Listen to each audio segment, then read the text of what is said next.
नमस्कार। आप सभी का मेरे YouTube चैनल में बहुत बहुत स्वागत है। आज हम बात करेंगे 100 दिवसीय पहचान एवं उपचार अभियान निश्चय निरामय छत्तीसगढ़ अभियान 7 दिसंबर 2024 से 24 मार्च 2025 तक हितग्राहियों की एंट्री हम कैसे करेंगे। फैसिलिटी में एसी स्तर पर हम उसकी एंट्री कैसे करेंगे, संपूर्ण वीडियो को हम जानने की कोशिश करेंगे। सबसे पहले हमको यूजर आईडी को एंट्री करना है। यूजर आईडी एंट्री करने के बाद उस संस्था का पासवर्ड को हमको डालना है और कैप्चा एंट्री करना है। कैप्चा डालेंगे और उसके बाद लॉगिन करना है। जैसे ही आप लॉगिन करेंगे तो आपको संस्था का नाम आपको दिखाई देगा। जैसे हम पीएससी बंगोली के लॉगिन से आईडी से हम लॉगिन किए हुए हैं। यहाँ दो चीजें ध्यान देने की बात है। पहला देखिए, आप दिख रहा होगा आयुष्मान कार्ड डाउनलोड करने के लिए यहाँ क्लिक करें। ये सीधे आयुष्मान पोर्टल पे ले जाएगा, जहां पे आप बेनिफिशियरी का आयुष्मान कार्ड आप बना सकते हैं।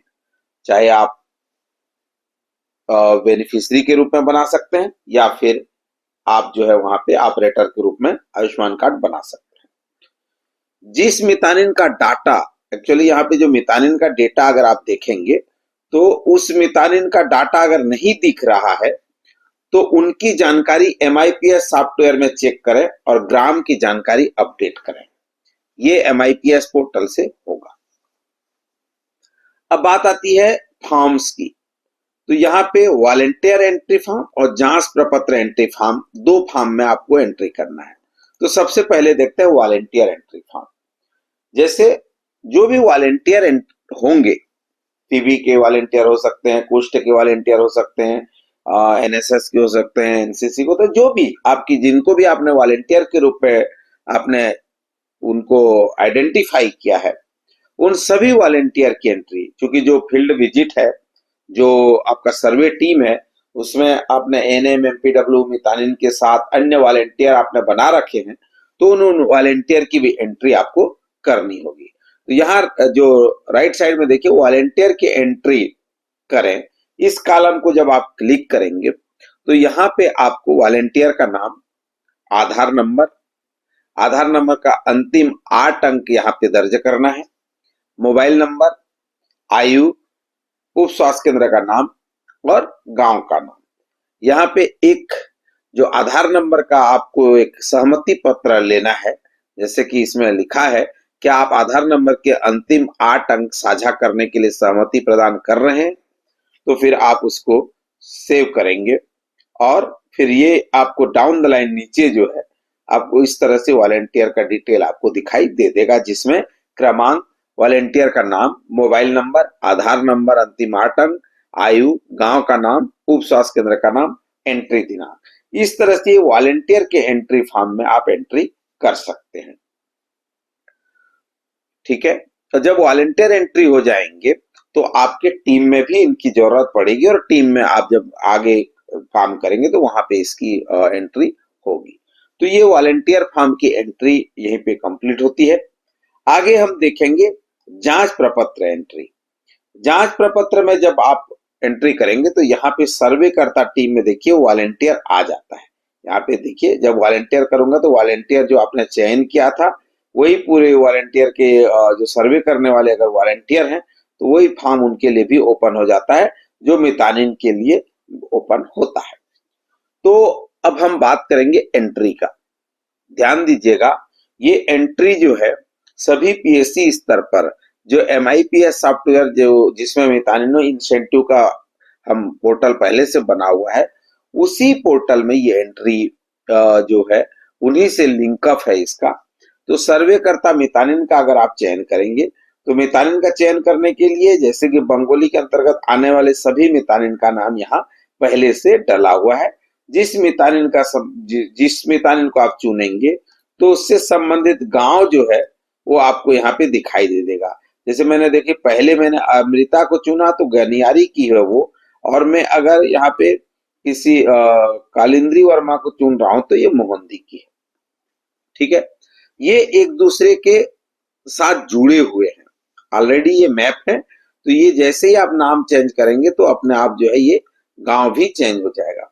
उसके बाद इस गांव का जो मितानिन है उसका मास्टर ट्रेनर कौन है उसको आपको चुनना पड़ेगा। जैसे इस गांव में अमृता का मास्टर ट्रेनर इसमें से कोई होंगे, उसको हमको चुनना है, वो भी आपके पास लिस्ट भर के आएगा। ये गांव जो है कहाँ स्थित है, जैसे देखिए उप स्वास्थ्य केंद्र गनियारी में। ये ऑलरेडी इससे मैप होने के कारण ऑटोमेटिक यहाँ पे आ जाएगा। उसी प्रकार सर्वे का दिनांक, जिस क्योंकि ये फॉर्मेट आपके डाउन द लाइन भरे हुए हैं आपके पास आएंगे, तो उसमें ये मेंशन होगा कि किस तारीख को उन्होंने सर्वे किया गया।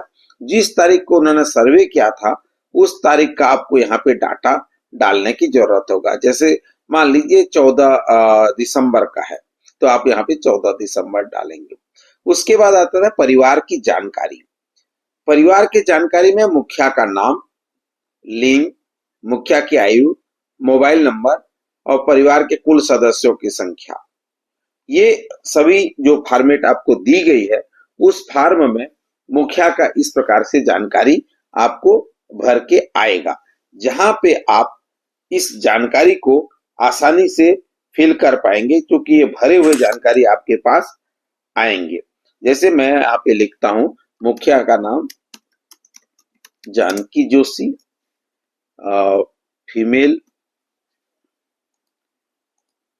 मुखिया का आयु ये 74, मुखिया का मोबाइल नंबर, जो भी मोबाइल नंबर है वो आप ऐड करेंगे, और मुखिया का आयुष्मान कार्ड है या नहीं।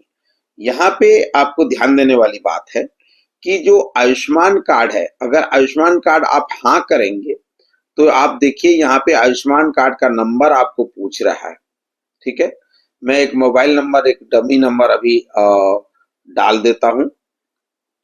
ठीक है, मैं इसको सेव नहीं कर रहा हूं क्योंकि आपको बताने के पॉइंट ऑफ व्यू से अभी मैं एक ये बना रहा हूं। ठीक है, तो मैं इसको सेव नहीं करूंगा, पर आप जो है इसको इस तरह से देख सकते हैं। जैसे मुखिया का आयुष्मान कार्ड है हाँ या नहीं, हाँ करता हूं तो यहाँ पे मुखिया का आयुष्मान कार्ड नंबर आ जाएगा। ठीक है, और जैसे कि मैं अगर नहीं करता हूं, ध्यान देने वाली बात है, देखिए अगर मैं इसको नहीं कर रहा हूं तो क्या हुआ, यहाँ मुखिया का आधार कार्ड नंबर आ रहा है। ठीक है, अगर मैं हाँ किया तो क्या आया, आयुष्मान कार्ड नंबर डालने की बात कर रहा है, अब मैंडेटरी है ध्यान दीजिएगा। और मैं अगर नहीं कर रहा हूं तो आधार कार्ड नंबर मांग रहा है। इसका मतलब ये है कि जितने भी बेनिफिशियरी हैं जिनका भी इनरोलमेंट आप कर रहे हैं उन सभी का या तो आधार कार्ड नंबर चाहिए या फिर आयुष्मान कार्ड नंबर चाहिए। जब आप करेंगे आयुष्मान कार्ड नंबर ये सब डालेंगे तब फिर जो है आपका आप जो डेटा है उस एंट्री हो पाएगा। मैं अभी फिलहाल जो है इनका आयुष्मान कार्ड नंबर डाल देता हूं।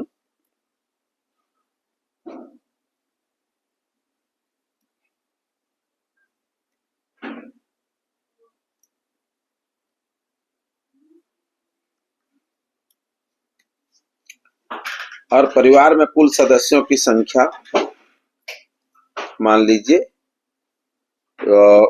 2 डाल देता हूँ। ठीक है, मैं अभी ये डमी एंट्री कर रहा हूँ, ध्यान दीजिए। ठीक है, या ये चूंकि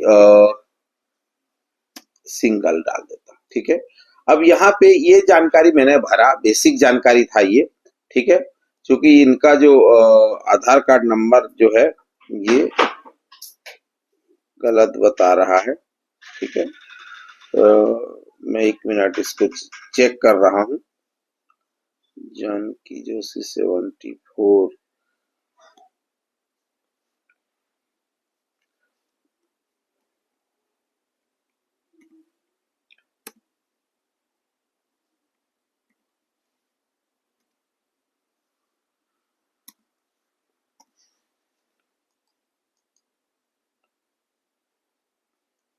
ये हमने इसका डाला है अभी। और उसके बाद देखिए यहाँ पे इनको जो है ना हमको सदस्य जोड़े में जाना है। जैसे हम सदस्य जोड़े में जाएंगे तो यहाँ परिवार के मुखिया का जांच किया गया है हाँ या नहीं। तो अगर मैं नहीं करता हूं तो मुझे इसकी बेसिक डिटेल डालना पड़ेगा, और अगर मैं डेमोग्राफी सेक्शन में आपको भरना पड़ेगा, अगर मैं हाँ करता हूं तो डेमोग्राफी सेक्शन में उसकी जानकारी जो है ऑटो पॉपअप हो जाएगी, जिसमें उसका आयुष्मान कार्ड नंबर और ये तमाम जानकारी यहाँ पहले से फिल हो जाएगा। ठीक है, और यह देखिए आयुष्मान कार्ड है, आयुष हाँ नहीं में हाँ, ये पूरी जानकारी भरे हुए आ जाता है। अब उसके बाद आ जाता है सेक्शन 2 में। सेक्शन 2 में टीबी शंकास्पद जो मरीज है, क्या वो टीबी शंकास्पद है? अगर नहीं करूंगा तो इसमें कोई दिक्कत ही नहीं है, कोई ऑप्शन ही नहीं आएगा। लेकिन हाँ करूंगा तो टीबी शंकास्पद के 10 ऑप्शन यहाँ पे आ जाएंगे, जिसमें से कोई भी लक्षण हो सकता है, उसकी जानकारी जो है आपको यहाँ पे एंट्री करनी है। एक साथ कई लक्षण भी हो सकते हैं, जैसे 2 सप्ताह से अधिक का, इस तरह से आप मल्टी चेक्स आप सिलेक्ट कर सकते हैं। सेक्शन 3 में कुष्ठ शंकास्पद की जानकारी मांगी गई है, हाँ या नहीं। यहाँ पे भी अगर नहीं करूंगा तो कोई ऑप्शन नहीं आएगा, लेकिन हाँ करूंगा तो वही 10 प्रकार की जो कुष्ठ से संबंधित जानकारी है वो भी यहाँ पे दिखाई देंगे, जिसमें से आप जो है उसको सेलेक्ट करके आगे कंटिन्यू कर सकते हैं। अन्य बीमारी में हाँ करेंगे तो आपको जो 8 प्रकार की जो डिसीज हैं, मधुमेह, उच्च रक्तचाप, मोतियाबिंद, बहरापन, डायलिसिस, कैंसर, कुपोषण, ये तमाम जानकारियां जो है आपको यहाँ पे दिखाई देगी। और नहीं करेंगे तो फिर वो ऑप्शन लुप्त हो जाएगा। और जो एल्डरली का है सेक्शन 5 है, सहायक यंत्र की आवश्यकता। सहायक यंत्र की आवश्यकता है क्या, हाँ या नहीं? तो हाँ करेंगे तो सहायक यंत्र के बारे में जानकारी आएगा, सुनने के यंत्र की आवश्यकता, चश्मों की आवश्यकता, छड़ी की आवश्यकता, जो एल्डरली प्रोग्राम के तहत है। अगर नहीं करेंगे तो इसमें कोई जरूरत ही नहीं है। चलने फिरने की अवस्था के बारे में यदि हाँ करेंगे तो चलने फिरने में असमर्थ, सक्षम, बिस्तर पर सीमित, घर पर सीमित। और नहीं करेंगे तो फिर यहाँ पे ऑप्शन नहीं आएगा। व्यसन, चाहे वो शराब, तंबाकू या फिर आपका धूम्रपान, ये तमाम चीजें जो है आप डाल सकते हैं, जिसमें एक मल्टी सेक्शन भी यहाँ पे दिया गया है। मलेरिया के लक्षण, जहां जहां पे मलेरिया प्रोग्राम का भी इंडिकेशन है तो वहां मलेरिया के लक्षण तो धनात्मक है तो उसकी पूरी टेस्ट की जानकारी, परिणाम है, और गोली की जो क्लोरोक्विन, एसिटी कोर्स, इसकी गोली की संख्या, प्रेमाक्विन की गोली की संख्या, शासन द्वारा प्रदत्त एलएलआईएन मच्छरदानी की संख्या, शासन द्वारा प्रदत्त एलएलआईएन मच्छरदानी का उपयोग, ये सभी जानकारियां जो है आप आसानी से भर पाएंगे। तो इस प्रकार से आपकी जांच पत्र में आपको भरने की जरूरत होगी। तो मोटा मोटा अगर निश्चय निरामय पोर्टल में आपको सबसे महत्वपूर्ण चीजें हैं कि सभी मितानिन का डाटा आपको इसमें दिखना चाहिए, सभी गांव आपको शो होना चाहिए, जितने भी मितानिन हैं तो उनका मैप जो है MIPS पोर्टल में हो, और जो एमटी हैं वो भी इस पोर्टल में विजिबल हो, ताकि आप मितानिन के साथ एमटी की लाइन लिस्टिंग हो, जिसकी एंट्री आप कर सकते हैं। तो अभी वर्तमान में आप इसे जो पीएससी लेवल में आ रहे हैं, पीएससी लेवल में निश्चय निरामय छत्तीसगढ़ अभियान पोर्टल में आप एंट्री आप सुनिश्चित कराइए। जो निश्चय पोर्टल में जब आप वल्नरेबल ग्रुप की एंट्री कर रहे हैं वो सभी एंट्री यहाँ पे भी होगी। तो मुख्य रूप से ध्यान देने वाली बात यह है कि निश्चय निरामय छत्तीसगढ़ पोर्टल में आपका डेटा परिलक्षित होगा, मितानिनवार एंट्री की जानकारी आप देख सकते हैं। जैसे यहाँ पे देखिए कितने मितानिन के डाटा जो है यहाँ पे आया हुआ है और कितने का शून्य रिपोर्ट है, वो सभी एक क्लिक में देख सकते हैं। जैसे शून्य से अधिक प्रपत्र एंट्री करने वाले मितानिन जो है वो 14 मितानिन है जिन्होंने अभी तक एंट्री किया है, और 41 ऐसे मितानिन है जिनकी एंट्री अभी डाटा एंट्री नहीं हो पाई है। तो इस प्रकार से जो है आप यहाँ पे प्रपत्रों की एंट्री की संख्या, प्रपत्र में कुल सदस्यों की संख्या, जांच किए गए सदस्यों की संख्या की जानकारी देख सकते हैं।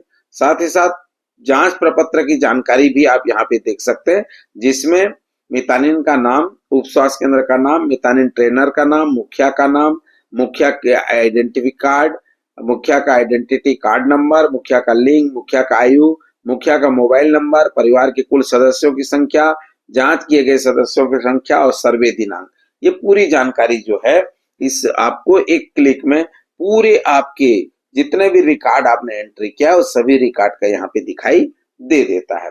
तो ये जो जानकारी है निश्चय निरामय पोर्टल में आपकी जो उपलब्धियां हैं इससे परिलक्षित होगी।